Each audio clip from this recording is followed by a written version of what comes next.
Le restaurant est soudainement devenu silencieux au moment même où ma belle-sœur a levé son verre et a hurlé « 265 000 euros. Allez, frérot, montre à tout le monde à quel point tu m'aimes. » Son sourire s'étirait largement, elle était assoiffée d'attention. Mon mari, Julien, s'est figé, puis s'est redressé fièrement comme si c'était son moment de gloire, et c'est à cet instant que mon cœur a commencé à cogner contre ma poitrine car je savais exactement ce qui allait se passer. Bonjour à tous, je m'appelle Léa et je suis mariée à Julien depuis 7 ans. 7 ans à maintenir la paix, à avaler les insultes de sa famille et à prétendre que je ne remarquais pas comment sa sœur, Océane, me traitait comme un portefeuille sur pattes. J'avais été silencieuse, trop silencieuse, et ce soir, ils allaient enfin comprendre pourquoi. Julien a tendu la main avec assurance vers ma pochette de soirée, celle que j'avais portée toute la soirée. Océane s'est penchée en avant avec un sourire narquois, comme si elle venait d'orchestrer la plus grande performance artistique du monde. « Ouvre-la », a-t-elle glissé d'une voix surexcitée, voyons à quel point il m'aime vraiment.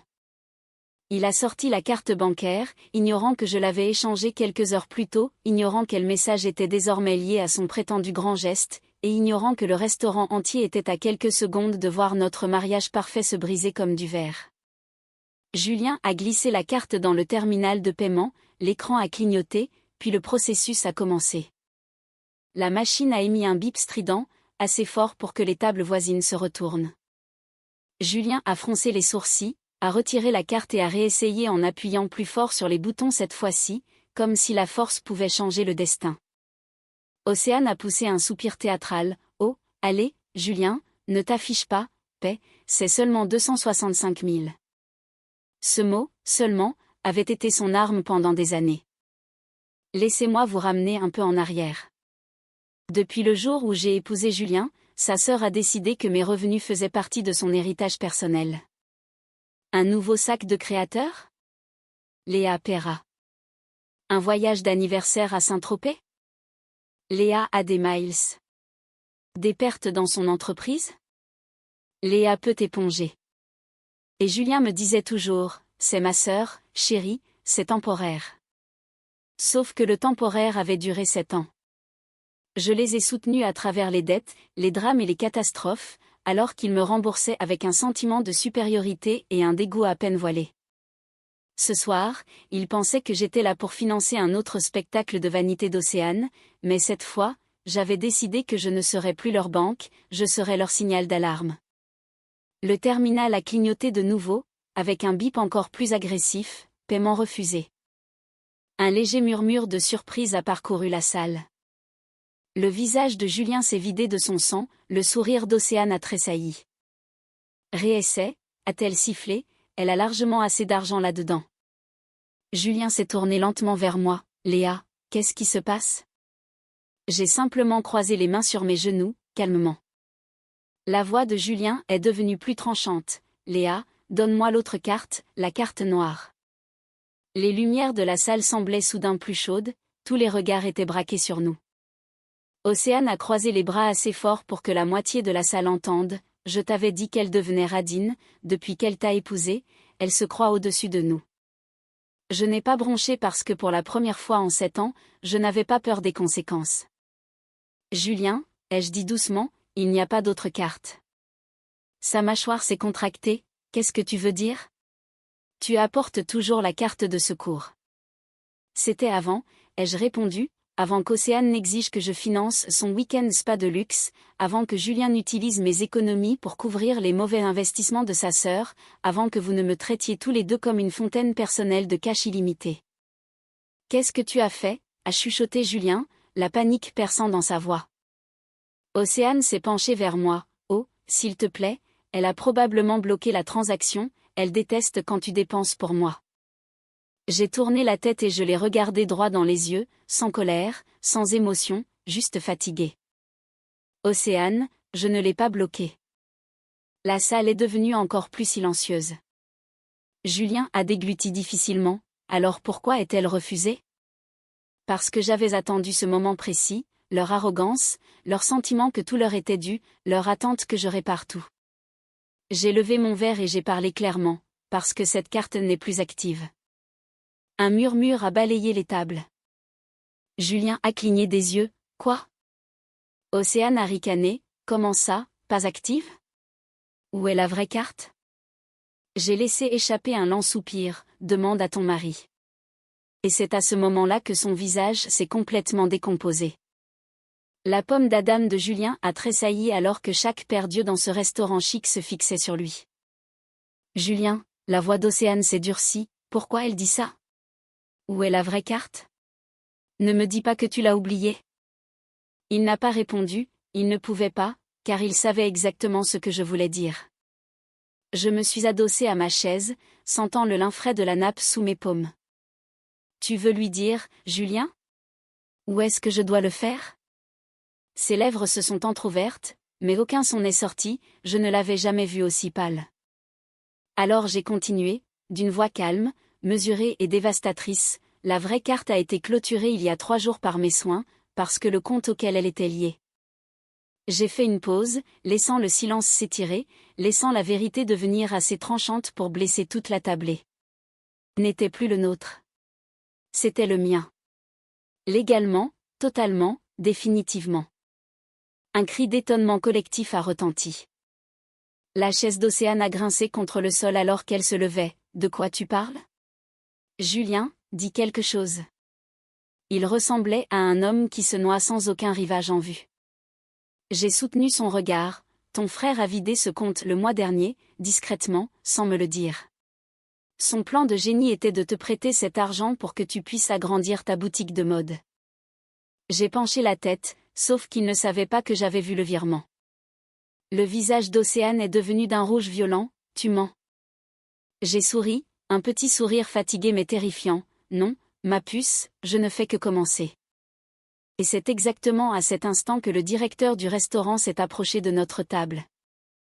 Il s'est arrêté à côté de nous, les mains jointes poliment, mais ses yeux passaient d'un visage à l'autre, sentant l'implosion déjà en cours. Tout se passe bien, monsieur, madame, a-t-il demandé. Julien s'est levé brusquement de sa chaise, la voix chevrotante. Il y a un problème avec le paiement, donnez-nous juste 1 minute. Mais le directeur a secoué la tête d'un air désolé. Je crains que nous ayons besoin d'une carte fonctionnelle maintenant, c'est une soirée complète, nous ne pouvons pas laisser une note aussi importante impayée. Un murmure de jugement a roulé sur les tables voisines. Le visage d'Océane s'est tordu de rage. Utilise simplement l'argent de ta femme. Elle paie toujours. Elle nous doit bien ça après tout ce qu'on a fait pour elle. J'ai senti quelque chose s'apaiser en moi, une étrange paix froide, parce que cet effondrement public n'était pas prévu, mais il était parfait. Je me suis levée lentement, lissant ma robe. Monsieur le directeur, pourriez-vous nous accorder un instant? Je vais m'occuper de la note. Son soulagement était visible, il a fait un pas en arrière. Julien a expiré, les épaules tombantes. Dieu merci. Paix et on discutera dans la voiture. Océane a souri triomphalement comme si l'ordre était revenu dans son royaume, mais il ne savait pas que le calme sur mon visage n'était pas une reddition, c'était une stratégie, car il y a 3 jours, quand j'ai fermé le compte joint, j'en ai aussi ouvert un nouveau, le mien, intouchable. Caché, et plus important encore, alimenté d'une manière qu'aucun d'eux ne pensait possible. J'ai sorti mon téléphone et j'ai commencé à taper. Julien a froncé les sourcils. Qu'est-ce que tu fais? Océane a ricané, elle appelle sa banque pour réparer la carte qu'elle a bousillée. J'ai levé les yeux, ma voix était douce mais létale. Non, j'appelle la personne qui va vous faire regretter de m'avoir sous-estimé. Le téléphone a sonné 1 fois, 2 fois, puis quelqu'un a décroché. Léa, une voix calme et autoritaire a répondu à l'autre bout. Dès que Julien l'a entendu, il s'est raidi, il l'avait reconnu lui aussi. Bonjour, Marc, ai-je dit, j'ai besoin de la confirmation d'envoi maintenant. Les yeux de Julien se sont écarquillés. Attends, Marc Lefort? Le directeur financier de ton entreprise? Océane a cligné des yeux. Pourquoi le directeur financier de sa boîte serait impliqué dans une note de restaurant? Mais Marc avait déjà répondu, sa voix résonnant assez fort pour que toute la table entende. C'est fait. Le transfert est officiellement terminé. Tu as désormais la propriété exclusive du portefeuille d'investissement. Félicitations, Léa. Océane s'est figée, Julien s'est effondré sur sa chaise. Le restaurant autour de nous semblait tanguer. J'ai mis fin à l'appel délicatement. Les lèvres de Julien tremblaient. « Léa, qu'est-ce que tu as fait ?» Je me suis penchée en avant, les coudes reposant légèrement sur le lin blanc de la nappe. « Tu te souviens quand tu as dit que je n'étais pas assez responsable pour gérer nos finances ? Que ta sœur en avait plus besoin ? Que vider notre compte pour sa boutique était un devoir familial ? » Il a dégluti difficilement. « Eh bien, ai-je continué, pendant que vous étiez tous les deux occupés à comploter, Marc et le conseil d'administration étaient occupés à approuver autre chose, mon acquisition complète des parts de l'entreprise que ton père t'avait laissée. » Sa respiration s'est bloquée. « Et les parts de mon père ? » « Oui, ai-je dit doucement, celles que tu as illégalement utilisées comme garantissant mon consentement, celles que tu as perdues d'avance quand tu as contracté ce prêt secret auprès d'Océane. » Océane a saisi son bras. « Julien, dis-lui qu'elle ne peut pas faire ça. Dis-lui. » Mais son visage disait tout, car il savait que je ne faisais pas que payer une addition ce soir, je reprenais ma vie en main. Le directeur s'est approché de nouveau avec prudence. « Madame, le paiement ?» J'ai souri, bien sûr, débiter le nouveau compte. Le directeur est revenu avec le terminal de paiement et, pour la première fois de la soirée, je me suis sentie totalement légère. J'ai approché mon téléphone, un petit bip mélodieux a retenti, approuvé. Le son a résonné comme un verdict. Quelques tables ont même applaudi, non pas pour moi, mais pour le drame dont ils s'étaient délectés. Mais Océane, elle, semblait anéantie. « Tu nous as ruinés ?» a-t-elle sifflé à travers la nappe. « Tu sais de quoi dépendait le prêt pour ma boutique ?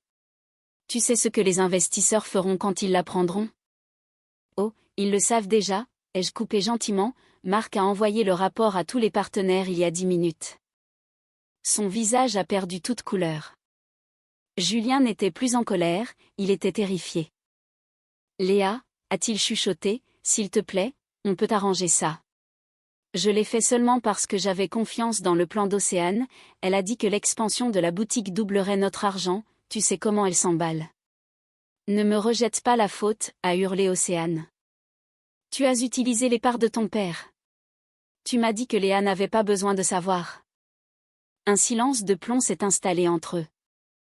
Pendant des années, j'avais été l'étrangère, le portefeuille, la femme obéissante, mais ce soir, ils me regardaient comme si j'étais quelqu'un qu'ils n'avaient jamais rencontré, quelqu'un qu'ils auraient dû craindre depuis longtemps. Je me suis levée, prenant ma pochette. Julien s'est levé rapidement. « Léa, attends, on peut rentrer à la maison et discuter. » J'ai fait un pas en arrière. « Nous n'avons plus de maison, Julien. » Il s'est figé. « Demain, ai-je dit calmement, tu recevras les documents de séparation et l'avis d'expulsion. » Océane a fait un pas en avant en titubant. « Expulsion de quoi ? » J'ai croisé son regard. « De la maison que tu utilises comme entrepôt personnel pour tes stocks depuis 1 an. » Sa bouche s'est ouverte de stupeur, et c'est alors que les portes du restaurant se sont ouvertes. Une femme en tailleur anthracite est entrée, suivie de 2 assistants portant des dossiers, sa simple présence a imposé le silence dans la pièce. Le visage d'Océane a blanchi, les épaules de Julien se sont effondrées. La femme s'est approchée de moi avec un hochement de tête professionnel et chaleureux. « Madame, les documents que vous avez demandés ont été actés, je suis venue personnellement vous les remettre. » Elle m'a tendu une enveloppe élégante frappée d'un sceau officiel. Julien la regardait comme s'il s'agissait d'une bombe à retardement. Quel document ? J'ai ouvert l'enveloppe lentement, délibérément, et j'en ai sorti les papiers. L'avis de saisie immobilière, ai-je dit calmement, sur les murs de la boutique. Océane a laissé échapper un cri si fort que les tables voisines ont tressailli. « Tu ne peux pas faire ça. C'est mon commerce. » « Non, » ai-je corrigé doucement, c'était financé par une garantie volée. Quand Julien a illégalement utilisé les parts de son père, tout ce qui était lié à ce prêt est devenu juridiquement caduc. Et puisque je possède désormais ces parts, j'ai laissé la phrase se terminer d'elle-même. Ses genoux ont fléchi. Julien a tendu la main vers elle, mais ses yeux ne m'ont jamais quitté, plein de regrets, de peur, peut-être même de compréhension, mais bien trop tard. Je me suis approchée, ma voix basse et stable. « Je vous ai supplié tous les deux pendant des années de me traiter comme un membre de la famille, au lieu de cela, vous m'avez traité comme une monnaie d'échange. J'ai placé l'enveloppe dans les mains tremblantes de Julien, c'est la dernière fois que tu dépenseras quelque chose qui m'appartient. Puis je me suis retournée, le restaurant entier s'écartant comme une marée descendante alors que je marchais vers la sortie, ni en colère, ni triomphante, simplement libre. Dehors, l'air frais de la nuit parisienne m'a enveloppée, calme et pure, et pour la première fois en 7 ans, ma vie m'appartenait enfin.